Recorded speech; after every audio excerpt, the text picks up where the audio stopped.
레위기 19장 1절부터 3절 말씀 우리 봉독하실 때 제가 1절, 2절 여러분들이 3절은 함께 합독하겠습니다. 여호와께서 모세에게 말씀하여 이르시되 너는 이스라엘 자손의 온 민족에게 말하여 이르라. 너희는 거룩하라. 이는 나 여호와 너희 하나님이 거룩함이니라. 너희 각 사람은 부모를 경외하고 나의 안식일을 지키라. 나는 너희의 하나님 여호와이니라. 아멘.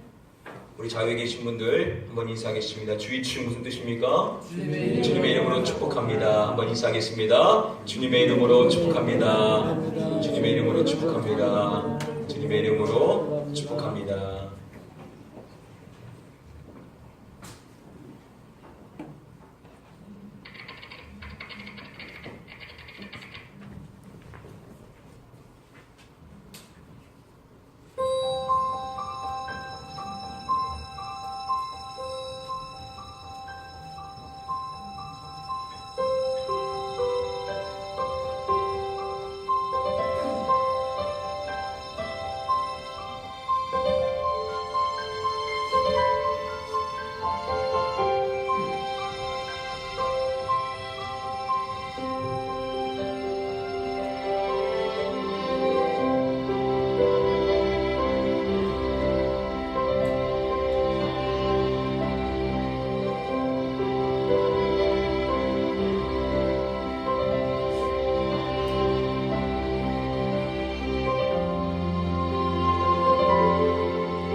자, 오늘은 어버이 주일입니다.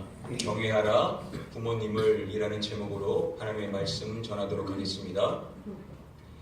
요즘 아들이라는 제목의 인터넷 글이 있습니다.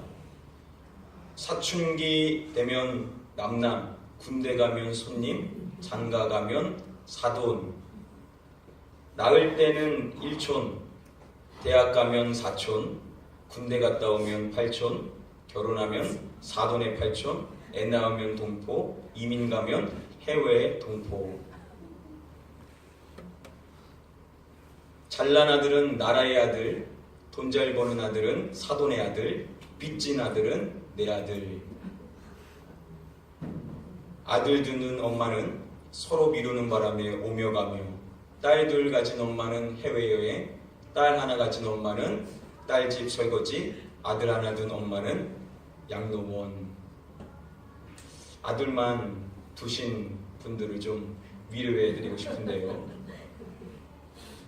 이 글을 처음 접하면서 참 많은 웃음을 짓게 되었었지만 또 한편으로 저 역시도 아들로서 우리 부모님을 생각하면서 참 죄송하다라는 생각을 갖게 되었습니다.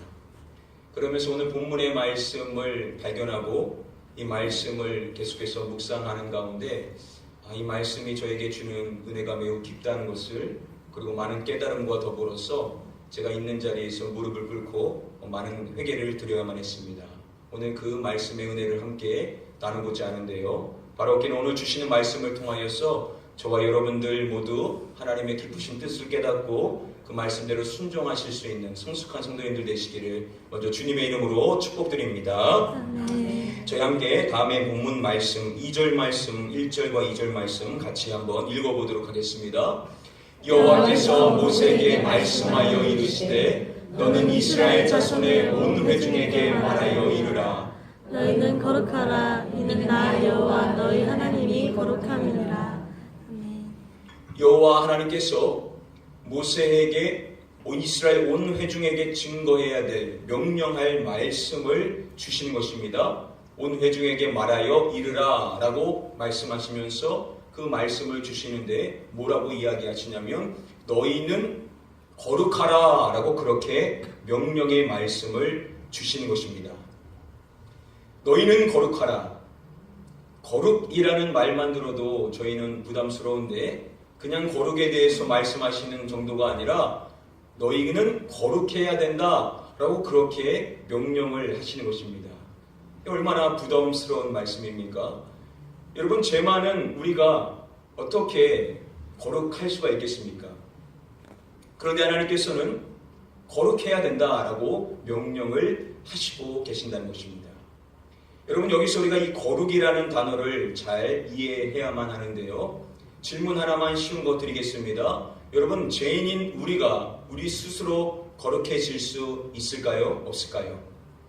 거룩해질 수 없으면 너무나도 당연할 것입니다. 자, 그런데 하나님께서는 우리에게 거룩하라 라고 그렇게 명령을 하신다는 것이죠.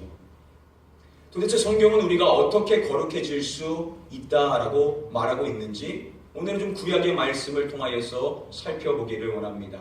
다음의 말씀들을 같이 한번 주목해 보기를 원하는데요. 제단에 접촉하는 모든 것이 거룩하리라 라고 이야기합니다. 또 말씀해 보시면 이것에 접촉하는 것은 모두 거룩하리라 라고 말씀해 주십니다. 또 레위기 말씀 보시면은 그 고기에 접촉하는 모든 자는 거룩할 것이며 라고 이야기합니다. 자, 이 세 절의 말씀에서 거룩이라는 단어와 더불어서 함께 공통적으로 등장하는 단어가 무엇입니까? 접촉이라는 단어가 다 등장을 하고 있죠. 구약 성경에서 거룩에 대해서 이야기할 때 거룩이라는 것은 죄인인 우리 스스로가 이룰 수 있는 것이 아니라 하나님께서 거룩하다 하신 것과 접촉해야만 거룩해질 수 있다라고 그렇게 말씀해 주시고 계신다는 것입니다. 자, 거룩한 것과 접촉해야 거룩해진다. 이것이 거룩의 원리인데요. 이 거룩의 원리와 더불어서 이 레위기의 말씀은 이 거룩이라는 큰 주제를 가지고 우리에게 이 거룩에 대해서 설명해 주고 있습니다. 자, 카리스 종합주성은요, 우리가 거룩해질 수 있는 방법을 이렇게 설명해 주고 있습니다. 죄인이 거룩하게 될 수 있는 것은 거룩하신 하나님과 접촉함으로써 가능해진다라고 그렇게 설명해 주고 있습니다. 접촉의 원리대로, 그러니까 거룩해질 수 있는 원리대로 우리가 거룩해질 수 있는 것, 우리의 존재 자체가 거룩해지는 것 역시도 거룩하신 하나님과 접촉해야만 거룩해질 수 있다라고 설명해 주는 것이죠. 여기서 이 접촉이라는 이 단어의 뜻을 살펴보시면요, 우리가 일반적으로 알고 있는 것처럼 맛부터 다음이라는 뜻도 있지만요, 또 뜻이 가까이 대하여 사귐, 또 교섭함, 관계함이라는 뜻도 가지고 있는 것을 살펴볼 수가 있습니다.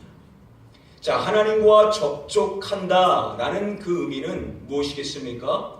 우리의 하나님과 우리가 가까이 함으로써 결국 하나님과의 사귐이 있는 것, 하나님과 교제가 있는 것, 단적으로 말하면 결국 하나님과의 관계를 이야기하는 것이 바로 이 하나님과의 접촉이라는 의미입니다.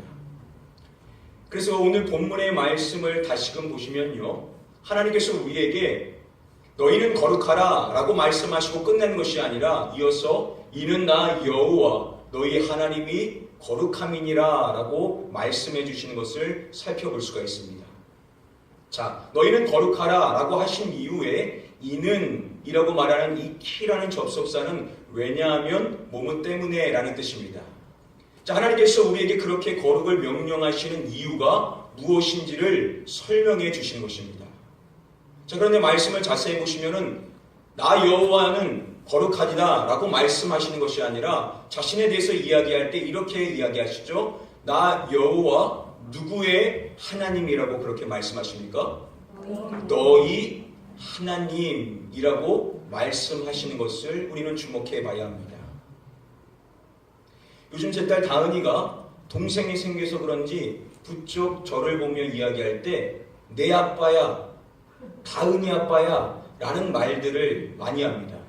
자, 내 아빠야 라고 이야기를 하는 것은 아빠와 자신 간의 그 관계를 부각시키려고 하는 것이죠. 이 애착을 드러내는 것입니다.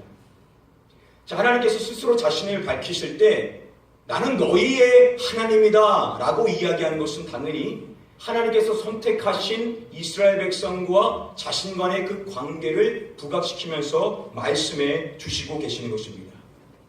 자, 이스라엘 백성들은 전적인 하나님의 은혜로 말미암아 선택을 받아서 하나님과의 관계를 형성하게 되었습니다.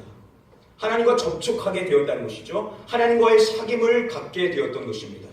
자, 그렇게 하나님과 연결되었었던 이스라엘 백성들을 하여서 하나님께서는 자신을 또 소개할 때 이렇게 그들에게 소개를 하십니다. 나는 너희를 거룩하게 하는 여호와이니라 라고 말씀해 주시는 것을 살펴볼 수가 있습니다. 하나님께서 그들을 거룩하게 하신다라고 이야기해 주시고 계시는 것이죠. 자, 그런데 이 말씀이 이렇게 시작하는 것이 아니라 처음에 이런 말씀을 먼저 이야기하셨습니다. 너희는 내 규례를 지켜 행하라 라고 먼저 하나님께서는 말씀을 해 주시고 계시는 것입니다. 하나님께서 이스라엘 백성들로 하여금 하나님과의 그 관계를 형성한 백성들이 온전히 하나님과의 관계 안에 들어올 수 있는 자가 되기 위하여서 그들이 지켜야 될 그 규례를 주시는 것입니다. 그 규례를 지킴으로 말미암아 그들은 하나님의 뜻을 깨닫고 그 뜻 안에 머무는 삶, 즉 하나님과 연결되어 있는 그 연결고리가 계속해서 든든해질 수 있도록 주신 것이 바로 이 규례라는 것입니다. 우리가 오해하지 말아야 될 것은요, 저와 여러분들이 말씀을 지키는 것 그 자체가 우리를 거룩하게 하는 것은 아니죠. 거룩은 하나님과 뭐가 있어야 된다고요? 접촉, 관계가 있어야만 우리는 거룩해질 수 있는 것입니다. 그 관계는 우리의 힘으로 하나님께 닿은 것이 아니죠. 하나님이 우리에게 찾아와 주셨기 때문에 우리는 은혜로 하나님과 관계가 형성되게 된 것입니다. 그런데 우리도 여전히 우리 안에 내적인 죄악이 많기 때문에 우리가 그 죄와의 싸움에서 승리하며 하나님과 동독한 관계, 나눔이 있는 자가 되기 위해서는 하나님이 주신 그 계명대로 순종하며 살아가도록 우리에게 주신 것이 바로 하나님의 말씀이라는 것입니다. 오늘 말씀이 등장하는 레위기 19장의 말씀도 이와 유사한 구절을 갖고 있습니다. 1절과 2절에서 우리가 거룩해야 됨을 명령하시는 것, 그 관계가 형성됨을 이야기하신 이후에 3절부터 37절까지 우리가 지켜야 될 규례의 말씀들을 제시해 주시고 계십니다. 이 규례를 우리에게 짐으로 주신 것이 아니라 우리와 하나님과의 그 관계가 더욱 단단해질 수 있도록, 더욱 온전해질 수 있도록 우리에게 주신 것이 하나님의 계명이라는 것이죠. 자, 그렇다면 하나님과의 관계를 위하여서 우리에게 주신 것이 계명이라고 할 때 우리가 생각하는 것은 하나님과의 관계가 좋아지기 위해서 단적으로 하나님과 연결되는 예배와 같은 것들, 이와 같은 계명들을 하나님께서 먼저 주실 것이라고 생각할지 모르지만요, 놀랍게도 오늘 본문의 말씀에서 하나님과의 관계를 위하여서 우리에게 가장 첫 번째로 주시는 말씀이 무엇이냐? 바로 이것입니다. 너희 각 사람은 부모를 경외하고 라고 말씀해 주시는 것입니다. 하나님과의 관계, 거룩을 위하여서 우리에게 주시는 말씀이 하나님과 나와의 관계에 대한 말씀이 아니라 우리의 육신의 부모님과의 관계에 대한 말씀을 우리에게 주시고 계신다는 것입니다. 하나님과의 관계가 형성되기 위해서 나를, 여호와를 경외하라 말씀하시는 것이 아니라 너희 각 사람은 너희 부모를 경외하라 라고 그렇게 명령을 하시고 계신다는 것이죠. 이 말씀을 보면 우리는 놀라야만 되는 것입니다. 하나님과의 관계가 중요하면 그 관계를 돈독하기 위하여서 하나님과의 교제를 이루기 위하여 말씀을 보는 것, 예배하는 것, 기도하는 것, 이런 것을 명령하셔야 되는데, 그것이 아닌 가장 먼저 우리의 육신의 부모와의 관계가 형성되는 그 말씀을 주시고 계신다는 것은 우리에게 무엇을 시사해 주시고 계신 것일까요? 바로 이와 같은 가르침을 우리에게 주시려고 하시는 것입니다. 우리의 육신의 부모와의 관계가 바르지 않는다면 하나님과의 이 관계 역시도 온전할 수 없다라는 것을 우리에게 시사해 주는 것이 아니겠습니까? 내가 내 부모님을 향한 원망의 마음과 미움의 마음을 품고 있습니다. 그런데 어김없이 주일날 예배를 나와 예배를 드리며 하나님을 향한 사랑을 고백합니다. 그런 저희를 향하여서 사도 요한은 이렇게 이야기합니다. 누구든지 하나님을 사랑하노라 하고 그 형제를 미워하면 이는 거짓말하는 자니 라고 이야기합니다. 내가 내 부모님을 향하여 미움의 마음을 품고 있는데 주일날 예배에 나와 하나님 사랑합니다 라고 고백하는 것은 거짓말이라는 것이죠. 그 이유가 무엇입니까? 보는 바 그 형제를 사랑하지 아니하는 자는 보지 못하는 바 하나님을 사랑할 수 없느니라 라고 이야기합니다. 눈에 보이는 형제도 사랑하지 못하면서 보이지 아니하신 그 하나님을 중심으로 사랑할 수 있다는 것은 말이 안 된다는 것입니다. 오늘 말씀과 연결해서 본다면 우리의 육신의 부모님을 경외하지 아니하면서 내가 하나님을 경외한다, 이것은 있을 수 없는 일이라는 것입니다. 내가 육신의 부모님과의 관계가 바르지 아니하면서 내가 하나님과 온전한 관계를 이루고 있다라고 말하는 것은 결코 합당한 것이 아니라는 것이죠. 그래서 하나님과 우리의 관계가 돈독해지기 위하여서 다른 것을 말씀하신 것이 아니라 우리의 육신 인구의 부모님과의 관계가 회복되어짐을 우리에게 명령하시고자 먼저 부모와의 관계가 중요해질 수 있도록 부모를 경외하라는 말씀을 하나님께서 우리에게 가장 먼저 제시해 주시고 계시는 것입니다.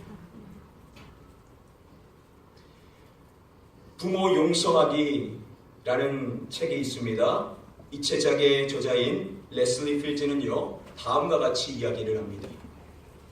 부모를 용서해야 하나님과의 바른 관계를 가질 수 있다라고 이야기합니다. 우리가 우리의 부모님께 어떠한 상처를 받았든 어떠한 어려움의 짐을 짊어지며 인생을 살았든 하나님과의 관계를 위해서 우리는 우리의 육신의 부모님을 마음의 중심으로 용서하는 과정을 거쳐야만 된다라고 그렇게 이야기를 해주고 있습니다. 사랑하는 성도 여러분들, 저와 여러분들의 마음 안에 혹시나 부모님을 향하여서 풀지 못한 그러한 마음의 감정이 남겨있다라고 한다면 하나님은 우리에게 명령하시는 것입니다. 먼저 내 부모를 용서하고 부모를 경외하는 자가 됨으로 말미암아 나와의 관계를 온전히 하라 라고 우리에게 첫 번째 중요한 말씀의 가르침을 제시해 주시고 계신 것입니다. 사랑하는 성도 여러분들, 이 시간 여러분들의 부모님을 향한 어떠한 마음이 있습니까? 그 마음 가운데 아직 풀지 못한 문제가 있다고 한다면 여러분들이 먼저 다가가서 부모님을 향하여 손을 내미시고 마음으로 먼저 용서하시고 부모님을 깊이 이해하는 자가 되심으로 말미암아 하나님과의 관계가 더욱 깊어지실 수 있게 되시기를 주님의 이름으로 간절히 축복하며 축원드립니다. 아멘. 저희 함께 다음의 본문 말씀을 같이 한번 읽어보도록 하겠습니다. 너희 각 사람은 부모를 경외하고 나의 안식일을 지키라. 나는 너희 하나님 여호와이니라. 하나님께서 우리에게 먼저 말씀하시죠. 너희 각 사람은 부모를 경외하라 라고 그렇게 명령하십니다. 그런데 우리가 더 잘 아는 말씀은 바로 십계명의 이 말씀일 것입니다. 내 부모를 공경하라 라는 말씀을 우리는 더 익숙하게 잘 알고 있죠. 그런데 오늘 말씀에는 부모를 어떻게 하라고 이야기합니까? 경외하라 라고 이야기합니다.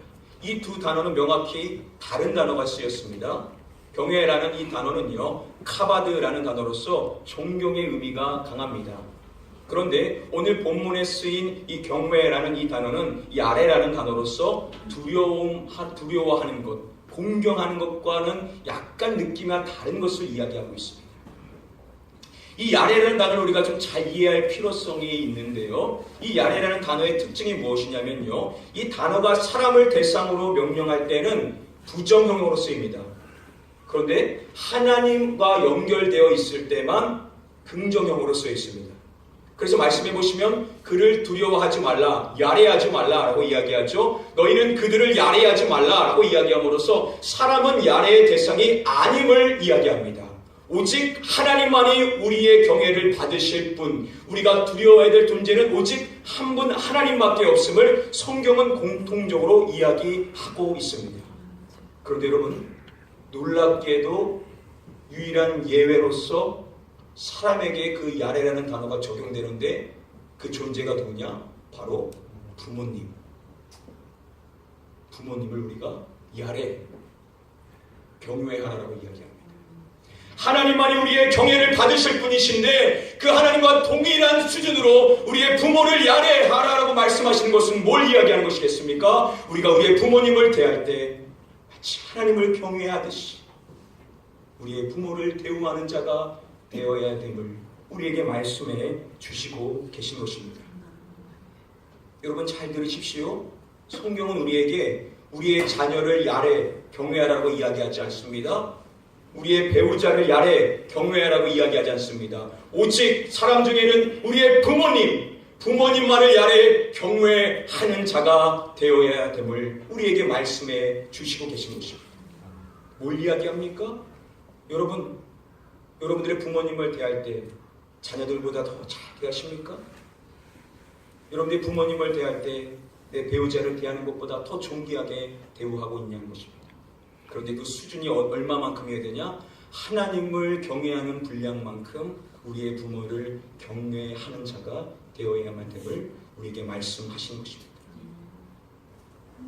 그런데 이 본문 말씀에 우리가 놓치지 말아야 될 중요한 가르침이 있는데요. 여러분 보통 성경에서 부모라고 하면 그 순서가 어머니가 먼저 나오겠습니까? 아버지가 먼저 나오겠습니까? 당연히 아버지가 먼저 나오게 되겠죠. 그래서 성경에 보시면 아버지나 어머니라는 순서로서 이야기를 해줍니다. 당시 더욱 가부장적인 사회였기 때문에 항상 아버지라는 존재가 우선이 되는 것입니다. 그런데 오늘 본문 말씀에 보시면 우리가 보는 성경은 그냥 부모라고 이야기하고 있지만 이 말씀을 원어로 보시면은요, 순서가 어떻게 되어 있냐? 아버지가 먼저 나오는 것이 아니라 어머니가 먼저 나오고 그 다음에 아버지가 나오고 있습니다. 당시 사회 문화적으로 당연히 아버지가 먼저 나오는 것이 마땅함에도 불구하고 하나님께서 우리에게 첫 번째 주시는 계명으로서 부모를 경외하라고 이야기할 때 아버지를 먼저 앞세우신 것이 아니라 하나님께서는 우리의 어머니를 먼저 앞세우며 어머니를 두려워하는 자가 되어야 된다라고 그렇게 말씀하시고 계신다는 것입니다. 여러분 그 이유가 무엇이겠습니까? 유명한 신학자 가운데 레일러 알베르치라는 신학자가 이것을 이렇게 설명해 줍니다. 어머니를 앞세우신 것은 가부장적 사회에서 아버지보다 어머니가 연약하며 또 자식으로부터 경외함을 받기 힘든 현실을 고려해 주신 것이다 라고 그렇게 설명해 줍니다. 아무래도 당시 사회적으로 어머니보다는 아버지가 더 많은 존경을 받고 대접을 받는 것, 그만큼 상대적으로 어머니는 홀대받는 경향이 있었기 때문에 하나님께서는 그것을 배려하셔서 우리에게 부모님 모두를 경외해야 되지만 그 중에 홀대받으시는 어머니를 더 경외하는 자가 되어야 된다라고 그렇게 명령의 말씀을 주시고 계신다는 것입니다. 여러분들의 가정은 어떠십니까? 어떠한 가정은 아버지가 상대적으로 더 대접을 받지 못하고 소외되는 경향이 있을 수 있죠. 또 어떠한 가정은 어머니가 그러실 수 있습니다. 하나님께서 우리에게 명령하는 것은 두 분 다 우리가 존중이 대하고 우리가 두 분을 경외해야 되지만 특별히 우리가 인생을 살아오면서 개인적으로 봤었을 때 내가 더 익숙하다는 이유 때문에 내가 편하다는 이유 때문에 당연시 여겨서 부모님의 대접을 더 깍듯이 해드리지 못한 부모님을 우리가 더 존중히 여기고 그 부모님을 대접하는 자가 되어야 된다라고 우리에게 말씀해 주시고 계신 것입니다.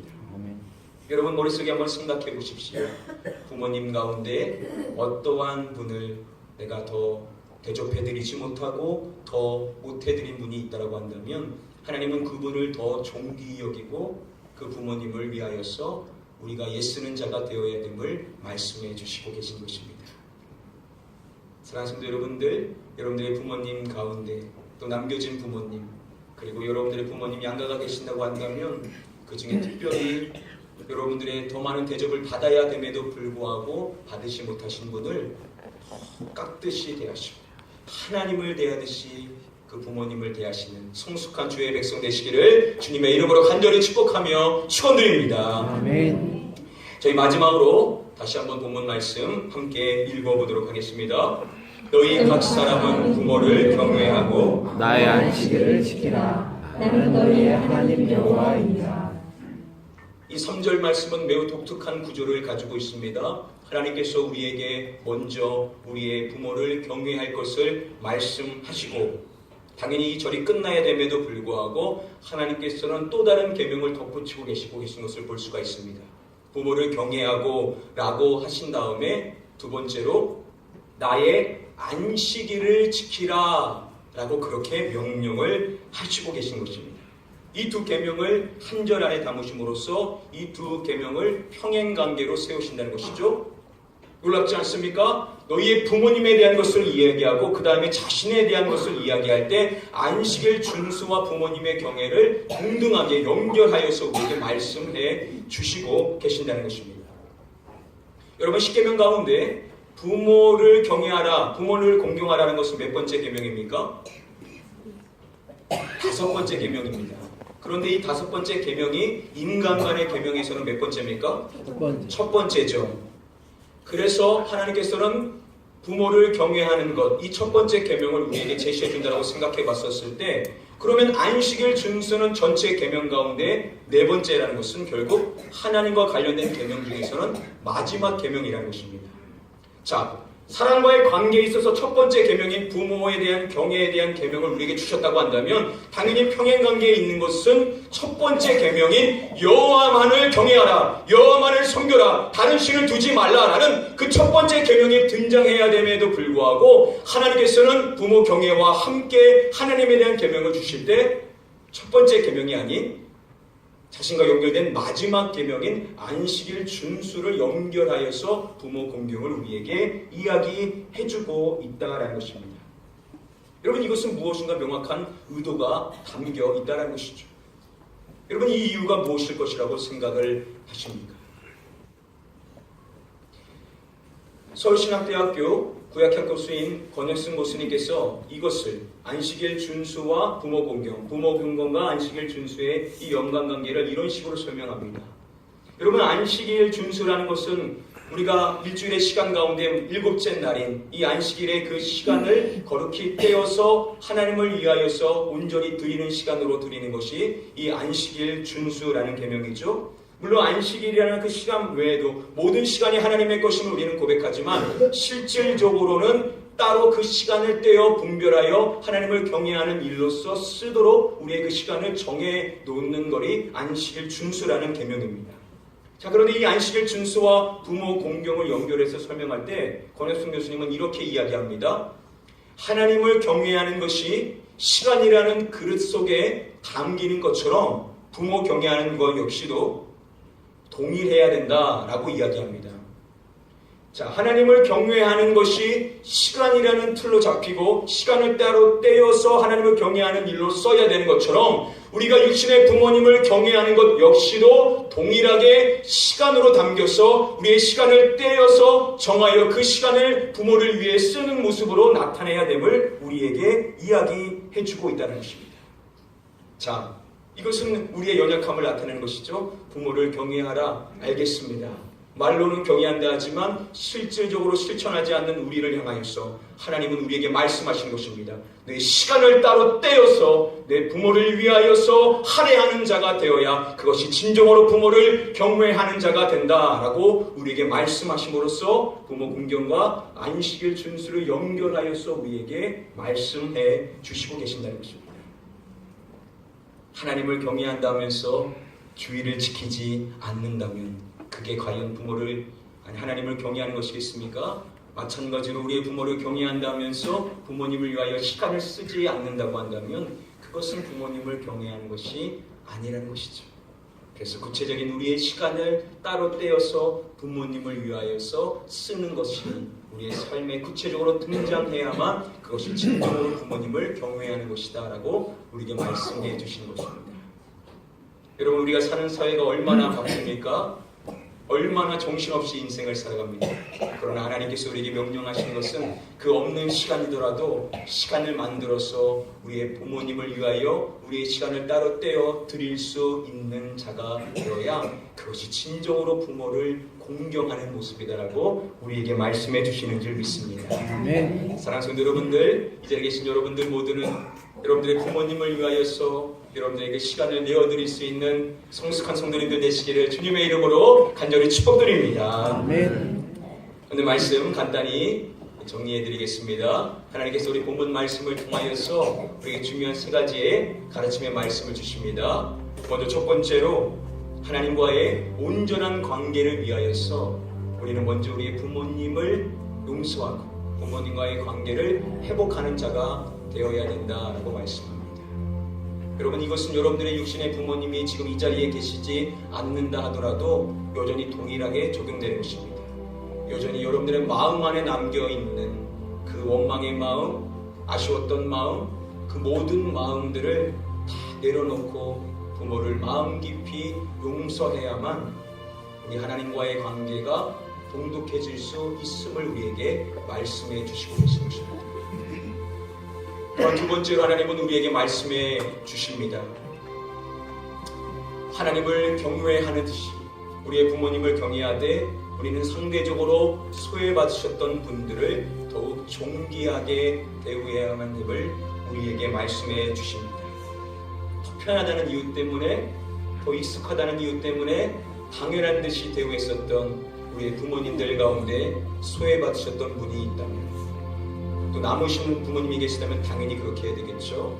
우리가 더욱 존귀하게 하나님을 경외하듯이 우리의 부모님을 대해야 된다라고 이야기를 하는 것입니다. 마지막 세 번째로 하나님은 우리에게 말씀해 주십니다.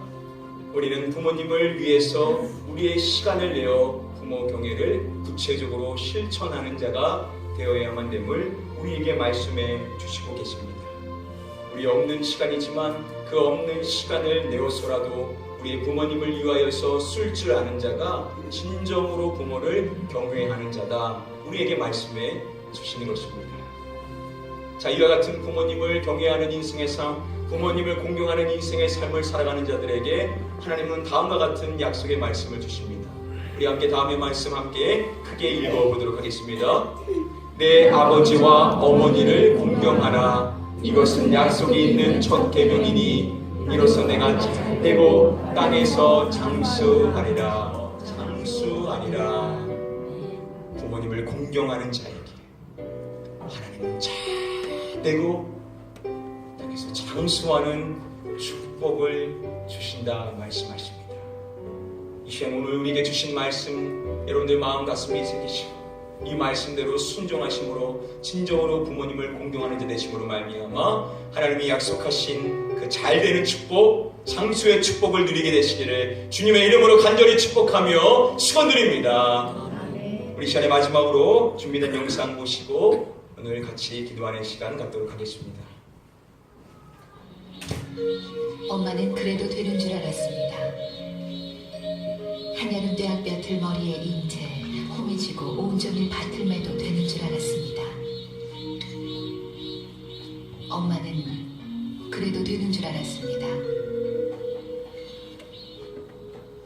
그 고된 일 끝에 찬밥 한 덩이로 부뚜막에 걸터앉아 끼니를 때워도 되는 줄 알았습니다.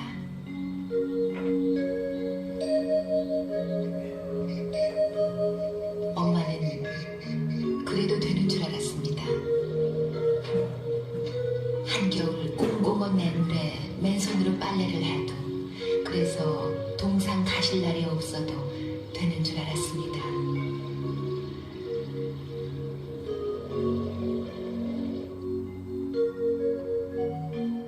난 괜찮다, 배부르다, 너희들이나 많이 먹어라, 더울 이렇게 자식들 다 먹이고 숭늉으로 허기를 달래도 되는 줄 알았습니다.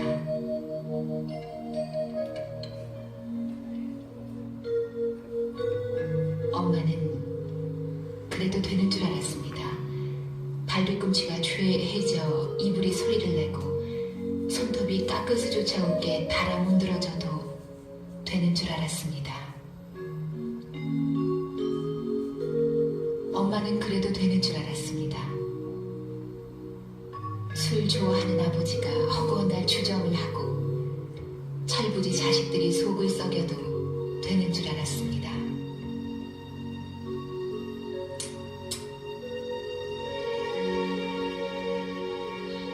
엄마는 그래도 되는 줄 알았습니다. 외할머니 보고 싶다 보고 싶다 그것이 그냥 넋두리인 줄로만 알았습니다.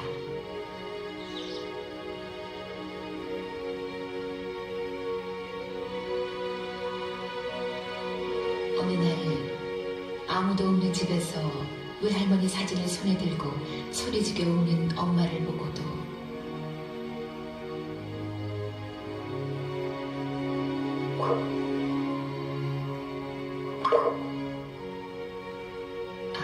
그 눈물의 의미를 이 속 없는 딸은 몰랐습니다.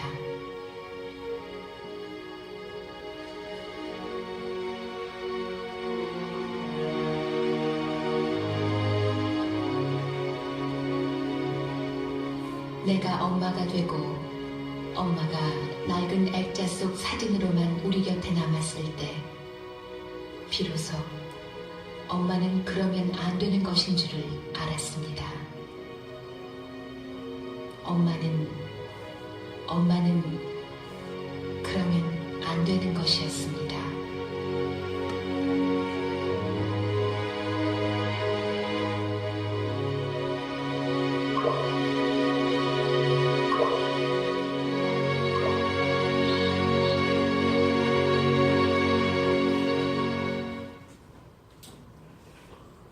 기도하겠습니다.